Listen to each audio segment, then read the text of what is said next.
Hi, my name is Dr. Matthew Zyrus, and I'm going to teach you about allergic contact dermatitis, otherwise known as ACD.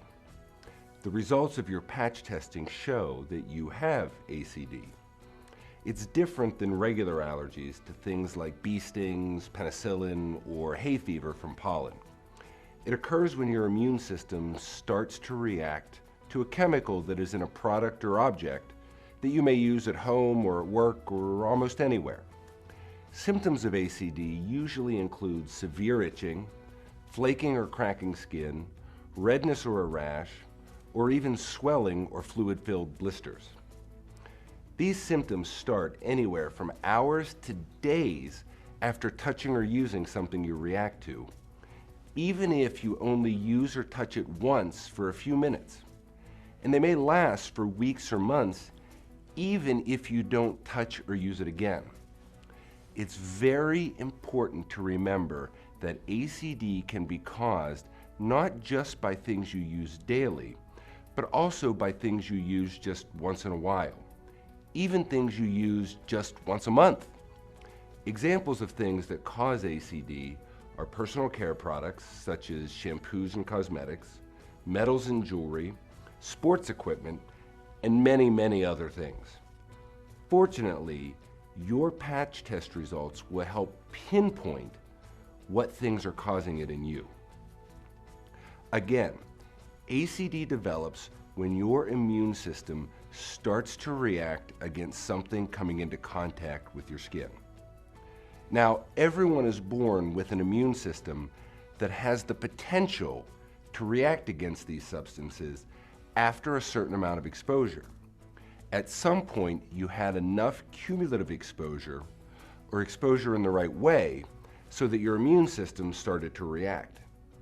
And this can happen at any age, so that contact dermatitis can start in babies under 1 year old or in people over 100 years old.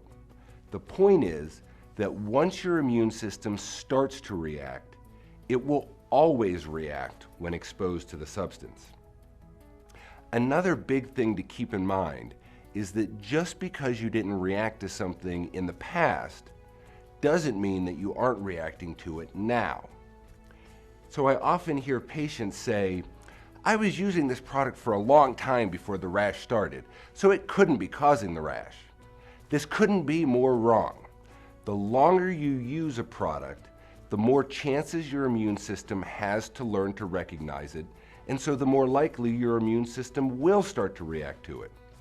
So instead of just thinking about what products are new since the rash started, you should also be thinking about products that you've been using for a long time.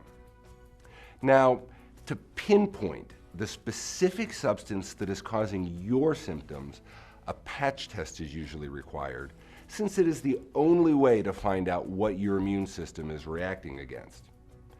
Then, once we know what substances are causing your symptoms, you can begin avoiding them. It's important to remember that a specific substance or ingredient may be found in many different products or items. For example, some ingredients are found in almost all shampoos. So even if you've used 5, 6, 7 different shampoos since your rash started and you've not gotten any better, all the shampoos might have had that same ingredient in them. And so if you're allergic to that ingredient, you wouldn't start getting any better until you started using a shampoo that didn't have it. So if you want to get better, you need to avoid all products and objects that have the substances that you're reacting against.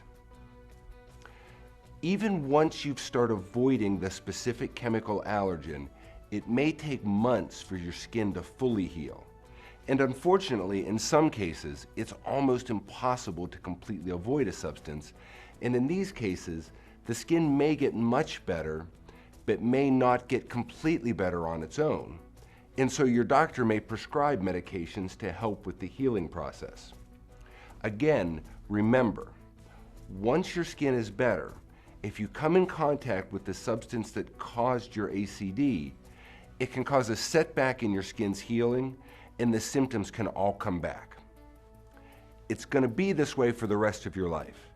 You'll always need to avoid the substance, but there are things you can do to manage your allergy. Number 1, know the names of the substances you react against and where they may be found. Number 2, learn to avoid them or to protect your skin from direct contact with them. Number 3, learn if there are other related substances that may also cause problems and avoid them too.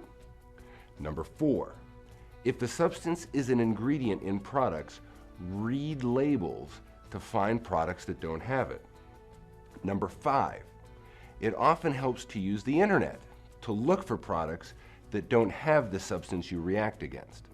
Number 6, it may be helpful to tell your physician, dentist, and maybe even your hairdresser what substances you react against.